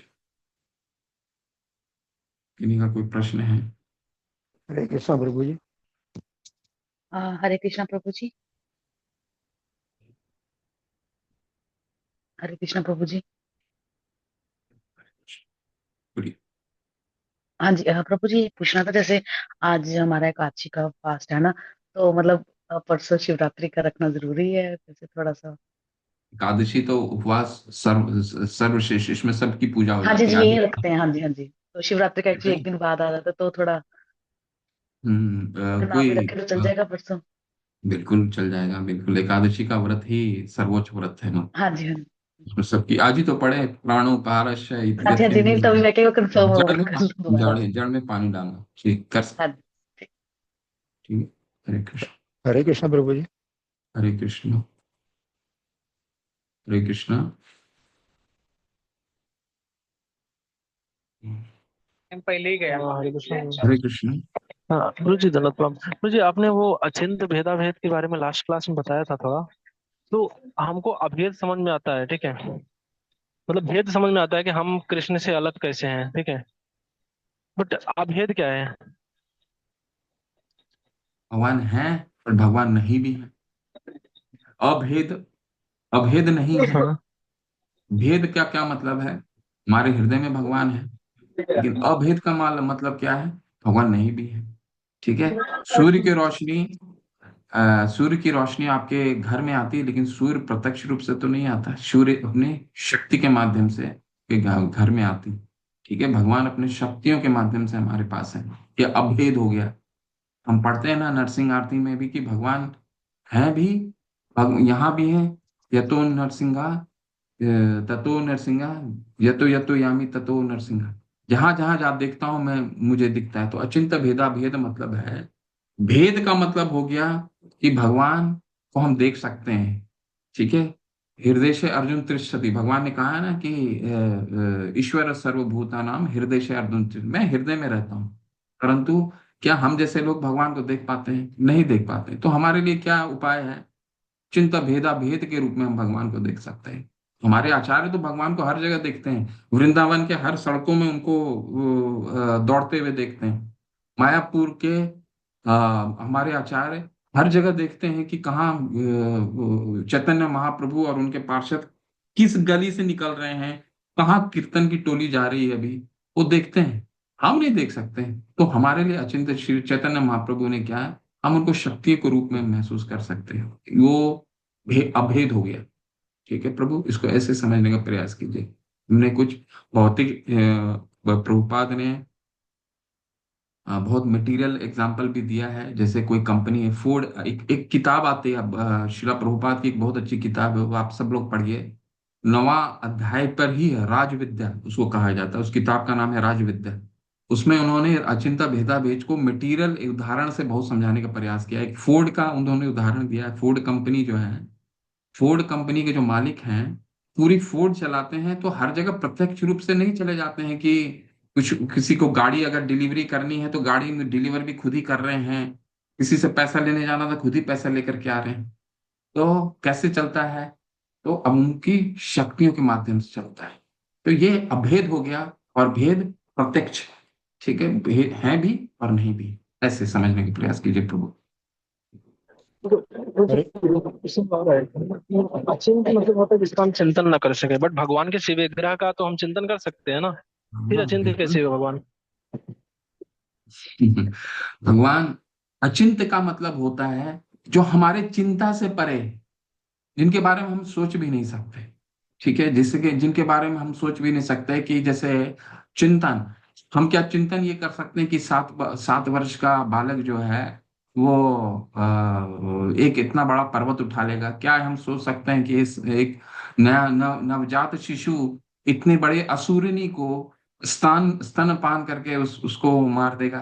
तो भगवान अचिंत इसलिए बोला जाता है, हमारे चिंता जो हम चिंतन कर सकते हैं उस चिंता से परे को कहा जाता है अचिंत्य, अलौकिक। भगवान की जो पारलौकिक लीला, इसलिए उनको कहा जाता है अचिंत्य। ठीक है। तो भगवान की तो अचिंत्य शक्ति है ना, जो आपने कहा कि शिव विग्रह की हम पूजा कैसे कर सकते हैं। तो हम भगवान क्या है कि अपनी शिव विग्रह में भी अपनी आध्यात्मिक शक्ति डाल दे सकते हैं। हमको लगता है कि अरे ये तो मिट्टी की काष्ठ की मूर्ति है, तो ये चिंता हो गया। चिंत क्या हो गया? सकृत राधा गोविंद महाराज बहुत अच्छे से एक श्लोक बताते हैं। सकृत यदंग प्रतिमा अंतराहिता मनोमयी गतिम ददौ गतिम ही किम मनोमयी ददौ गतिम मनोमयी मनोमयी ददौ भागवतिम गतिम, यानी सकृत सकृत यदंग प्रतिमा अंतराहिता, यानी कि सकृत कोई एक बार भी, सकृत का मतलब होता है कोई एक बार, 10वें कैंटो का यह श्लोक है। राधा गोविंद महाराज, परम पूज्य राधा गोविंद महाराज समझाते हैं इस श्लोक को बहुत अच्छी तरह से, जो आपने उदाहरण दिया ना कि हम भगवान अपने अर्च विग्रह में, तो भगवान की ये अचिंत्य शक्ति है कि हम सकृत, सकृत का मतलब कोई एक बार, यदंग, अंग का मतलब होता है भगवान का कोई भी अंग, यदंग प्रतिमा, उस अंग का प्रतिमा भी बना दे, सकृत यदंग प्रतिमा अंतराहिता,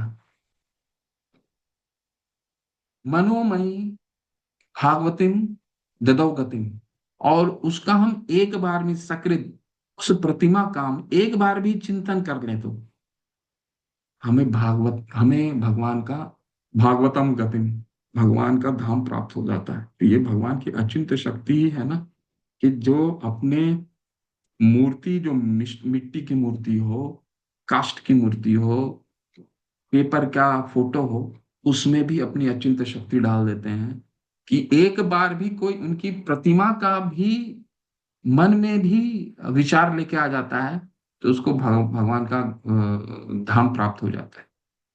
ठीक है, तो ये है भगवान की अचिंत्य शक्ति।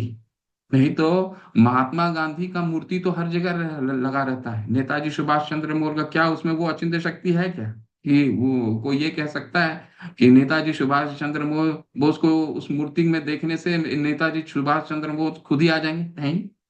तो भगवान का जो मूर्ति है, 8 तरीके से मूर्ति होती है, तो कोई भी मूर्ति में वो अपनी अचिंत्य शक्ति डाल सकते हैं, आध्यात्मिक शक्ति डालते हैं। इसीलिए हम क्या कहते हैं कि हमें भगवान का दर्शन, मंदिर का दर्शन जरूर जाना चाहिए। ठीक है, तो ये आपके उदाहरण के उदाहरण से समझाने का प्रयास किया तो ठीक है। इसलिए हम कई उदाहरण भी देखते हैं भगवान का अपना अर्च विग्रह के साथ कैसा संबंध है। ठीक है, उड़ीसा में तो, उड़ीसा प्रांत में तो आप कई ऐसा उदाहरण प्रस्तुत देखते हैं, चाहे वो साक्षी गोपाल हो जो अपने भक्तों के लिए पीछे पीछे पीछे पीछे चली आए, चाहे वो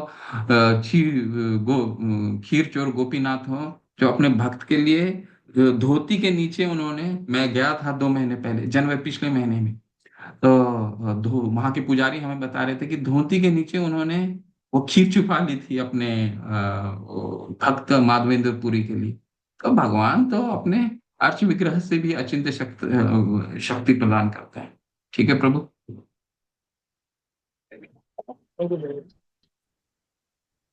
हरे कृष्णा हरे कृष्णा प्रभु जी। प्रभु जी। हरे कृष्णा प्रभु जी। मेरा एक प्रश्न है कि आपने जैसे हम अभी प्रभुपाद जी को एक महात्मा के रूप में हम जानते हैं, और कोई ऐसी कौन सी व्यक्ति और होंगे जो आज तो महात्मा हमने के, पढ़ा षड गोस्वामियों के बारे में भी तो हमने पढ़ा। हर्षद गोस्वामी तो, और कोई आज के संदर्भ में और कौन में बोल जो सकते हैं? हमारे प्रभुपाद के जितने डिसाइपल्स हैं सारे महात्मा सब इसी गुण में आते हैं ना माता। सारे में आप जो 6-7 गुण हमने नोट किए हैं उसमें सबको समय टिक करने की कोशिश कीजिए। चाहे कोई भी, जितने गुरु महाराज हैं हमारे प्रभुपाद के जो डिसाइपल्स हैं सारे के सारे महात्मा ही हैं। भजन तो अपने जीवन उन्होंने सारा जीवन समर्पित कर दिया है। चाहे वो प्रभु जी, जय बता जिन्होंने अपना पूरा जीवन समर्पित किया, जैसे जय पताका महाराज हैं, वो है राधा स्वामी हैं, जो कि और गौर गोपाल दास हैं, वो उन्हें भी महात्मा कहा जा सकता है, जो अपने जीवन में ज्यादातर भगवान का प्रचार प्रसार और एक मोटिवेशनल, जैसे बोल जा सकता है, वो स्पीकर जैसे, क्योंकि वो प्रचार प्रसार कर रहे हैं तो उनको भी महात्मा बोला जा सकता है। बिल्कुल माता, इसमें कोई क्योंकि हमने आज परिभाषा क्या देखा, जी। परिभाषा वो है भजनते अनन्य मनसो, जो मेरा अनन्य भजन करता है, किसी भी अवस्था में मेरा भजन करता है, वो मेरा महात्मा है। ज्ञात्मा भूतादिमव्ययम, और मुझे इस तरह ये जान करके भजन करता है कि मेरा जन्म और मेरा कर्म दिव्य है। तो ये इसे ही परिभाषा है महात्मा का, जो सततम कीर्तन करता है, सततम कीर्तयन्तु माम यत यंतश्च दृढ़, जो दृढ़ रहता है कि तो प्रभु जी, अ, जैसे अभी हमने देवताओं के बारे में भी पढ़ा भी, जैसे देवता पूजन के बारे में। अब जैसे दूसरे गुरु जी गुरु होते हैं, जैसे मैं एक उदाहरण के तौर पे दूंगी, श्री श्री रविशंकर हैं, वो शिव शक्ति में ज्यादा प्रचार प्रसार करते हैं, लेकिन वो देवता हम मानते हैं। लेकिन शिव भगवान को तो विष्णु भगवान भी, मतलब कृष्ण भगवान भी पूछते थे, तो उनके लिए उनका क्या बोलना चाहिए? ये बहुत राम जी बड़ा तो विषय है शिव जी को भी एक्चुअली। पूछते। जी जी, तो बिल्कुल बिल्कुल सही आपने बताया कि श्री राम भी शिव जी को पूछते हैं और शिव जी भी विष्णु को पूछते हैं। जी। तो शिव जी, शिव तत्व अलग अलग एक तत्व हैं, इसके बारे में बहुत बड़ी व्याख्या है, तो उस पर चर्चा हम आज नहीं करेंगे, बट सारांश में आपको बता देता हूँ। शिव जी सबसे बड़े वैष्णव हैं। हमें उनकी आराधना करनी, बिल्कुल आराधना करनी चाहिए। और आराधना में हमें कोई भौतिक चीजें नहीं मांगनी चाहिए। श्रील प्रभुपाद ने कहीं नहीं ये कहा कि हमें भौतिक चीजें मांगने की आवश्यकता है। तो देवता पूजन में कहाँ मना किया जाता है कि हम देवता पूजन निश्चित रूप से करें, परंतु हम कोई भौतिक चीजें उनसे ना मांगे। कामा स्त हृत ज्ञान प्रपदंते अन्य देवता, चाहे वो शिव जी की पूजा हो या हनुमान जी की आराधना हो, क्योंकि वो तो भक्त हैं भगवान के। अगर भक्तों के दास हम्म। दास अनुदास, ये क्या नाम है, आपने वृतासुर का अगर प्रार्थना पढ़ा होगा, तो वृतासुर क्या प्रार्थना करते हैं कि अहम हरे तव पाद एकमूला दासानुदासा भवतास्मि भूय मने स्मृता सुपगतेर्गुणानस्ते गृणीत वाक्या कर्म करोतु काया। मैं अपने आपका दास का दासी बन करके अपना जीवन व्याप्त करना चाहता हूँ, सारा कर्म आपके लिए करना चाहता हूँ, ऐसा वृतासुर असुर बताते हैं। तो हमें अगर शिव जी की भक्ति करनी है, उन्हें भगवान की भक्ति मांगिए, उनसे उनका चरण पकड़िए, बस। और कुछ नहीं हमें मांगने की आवश्यकता है। कहीं ये नहीं कहा गया कि देवता पूजन हमें नहीं करना चाहिए, देवता पूजन करना चाहिए, परंतु उनसे भौतिक चीजों की कभी भी हमें मांगने की आवश्यकता नहीं है। हमारे जब पिता हमारे हृदय में सब कुछ जानते हैं, हमारे पिता को आप बताइए कि अगर पुत्र या पुत्री अपने पिता से कुछ मांगता है, तो ऐसा कुछ है जो पिता नहीं जानते हैं उसके पुत्र और पुत्री की क्या आवश्यकता है? जानते हैं सब कुछ चीज, फिर भी मांगने की आवश्यकता तो है नहीं। तो हमें मांगने की आवश्यकता है नहीं किसी चीज से। मांग पूजा करने के लिए कहीं निषेध नहीं किया गया, ये प्रभु बताया जी, गया है कि या सर्वोच्च प्रभु क्या जी, या प्रभु जी, एक चीज और है कि अभी भगवत गीता में एक और चीज बोली गई है कि है ना, भगवान उनसे प्रसन्न होते हैं जो उनके भक्ति करते हैं। तो हम अनन्य भक्त जो बोला जा सकता है कि हनुमान जी एक अनन्य भक्त है। तो अगर हम हनुमान जी की आराधना करते हैं, तो हम एक भक्त की आराधना करते हुए भगवान की तरफ ही जा रहे हैं। तो क्या है? वो गलत है? नहीं नहीं, बिल्कुल बिल्कुल उत्तर। इसीलिए तो हम जहाँ भी श्री राम की स्तुति होती है, हम हनुमान जी की स्तुति करते हम्म। हैं। जहाँ भी नरसिंह देव की स्तुति होती है, वहाँ प्रहलाद महाराज की स्तुति करते हैं। जहाँ की कृष्ण की बात होती है, वहाँ अर्जुन की बात होती है। बिना भक्त के तो भगवान की आराधना होती ही नहीं है। वहां तो भक्तों के साथ ही हम आराधना करते हैं हमेशा। कुल करना है हमें हनुमान जी की आराधना। वो तो भक्त शिरोमणि है, वो जी। सर्वोच्च भक्ति के प्रकाष्ठा है वो। बिल्कुल भक्ति करनी चाहिए हमें। हनुमान जी का आदर्श है वो तो सभी भक्तों का। जी ठीक जी। धन्यवाद प्रभु जी, धन्यवाद। हरे कृष्णा प्रभु जी। है। हरे कृष्णा प्रभु जी। प्रभु हरे जी, जो 9.22 वाला श्लोक है उसमें लिखा है कि किंतु जो लोग अनन्य भाव से मेरे दिव्य स्वरूप का ध्यान करते हुए निरंतर मेरी पूजा करते हैं। तो जो दिव्य स्वरूप कहा गया है यहाँ पे, वो कृष्ण जी का स्वरूप क्या है, या विष्णु जी का, या राम जी का? वो नहीं किसी समझा। भी स्वरूप को ले लीजिए, भगवान का हर स्वरूप दिव्य है। चाहे विष्णु रूप ले लीजिए, कोई भेद थोड़ी है। और अगर विश्व रूप के बारे में अगर ध्यान करे तो वैसे तो नहीं कर सकते, मुझे जहां तक पता है विश्व रूप तो काफी बड़ा है। विश्व रूप तब हम 11वें अध्याय में पहुंचेंगे, तो भगवान हम्म। बताएंगे कि यहाँ पे भक्तों के क्या रिक्वायरमेंट है। अर्जुन को जब विश्व रूप दिखाते हैं भगवान, अर्जुन पहले 3 तरीके से भाव प्रकट करते हैं। क्या है? पहले तो हम्म। आश्चर्य हो जाते हैं, फिर भयभीत हो जाते हैं। भगवान कहाँ, हम्म। भक्त कहाँ भयभीत होता है? भक्त तो भगवान से प्रेम करता है। यशोदा माँ अपने बच्चे, जब उनकी माँ, उनके उनके पुत्र ने खोला, मुंह खोला, तो सारा ब्रह्मांड दिख गया, तो माँ भयभीत तो हुई नहीं। माँ तो और पुत्र के साथ उनका प्रेम बढ़ गया। कृष्ण तो कब अर्जुन तो कभी भयभीत हुए नहीं। अर्जुन हम्म बोले आप मुझे वो दोबारा वो रूप दिखाइए, मैं इससे भयभीत हो रहा हूँ, मुझे वो रूप दिखाइए जो चतुर्भुज रूप दिखाइए, और सबसे सर्वश्रेष्ठ वो दो भुजा रूप दिखाइए। भगवान का हम्म भक्त तो भगवान के साथ उसी तरह प्रेम करता है, उनको भगवान जानकर कभी प्रेम नहीं करता। उनको सखा, पुत्र, एक प्रेमी के रूप में ही प्रेम करता है। उनको भगवान जान करके प्रेम, विराट रूप तो भगवान जान के प्रेम करना हो गया है।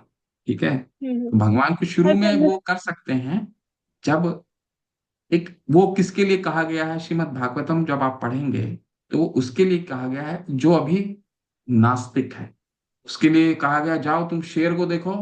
शेर तो भगवान कह रहे हैं कि शेर जो है भगवान, जानवरों में मैं शेर हूं।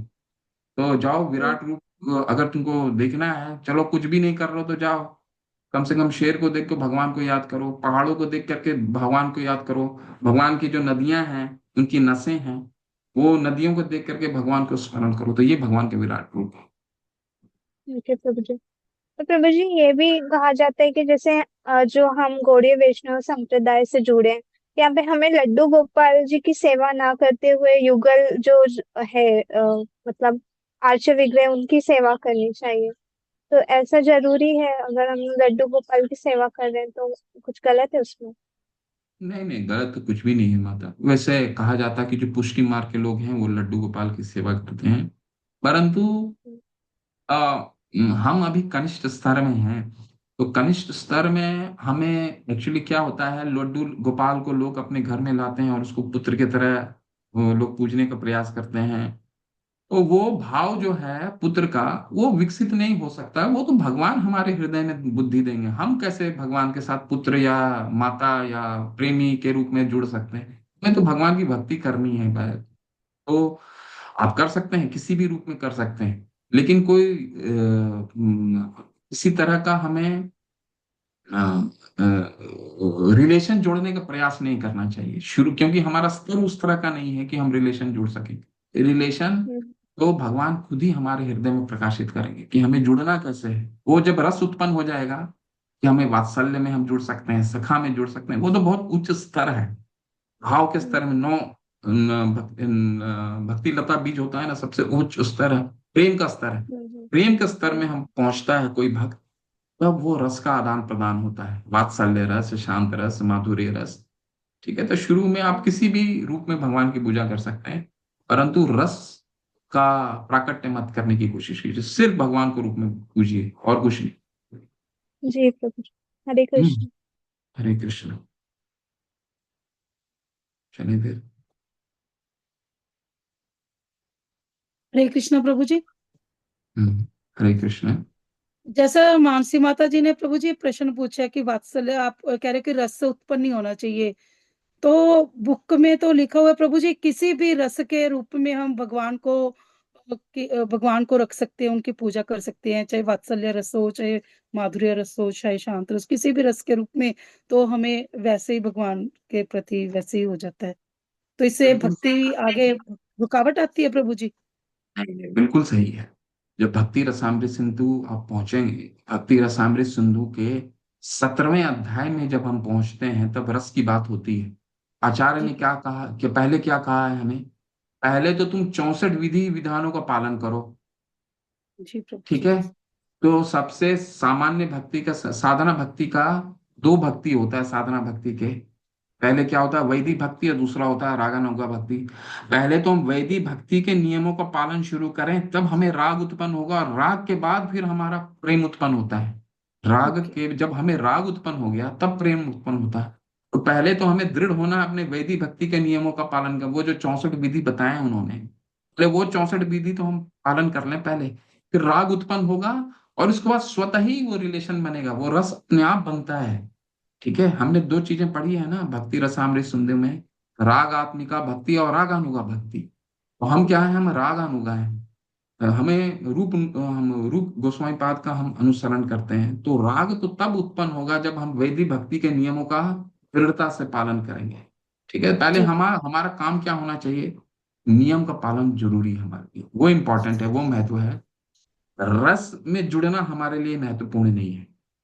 ठीक, बस हमें नियम पालन करना है, 64 विधि, और उसमें से 5 प्रमुख हैं, उन नियमों का पालन करते जाना है, और कुछ नहीं हमें सोचना कि क्या, कैसे हम जुड़े, क्या जुड़े, ये हमारा काम नहीं है, तो भगवान हमें बुद्धि दे देंगे, जी वो प्रभु रस अपने आप आ जाएगा। ठीक है प्रभु जी। ठीक है। हरे हरे कृष्णा कृष्ण। प्रभु जी, धन्यवाद प्रभु जी। हरे कृष्ण। माला भी होगी।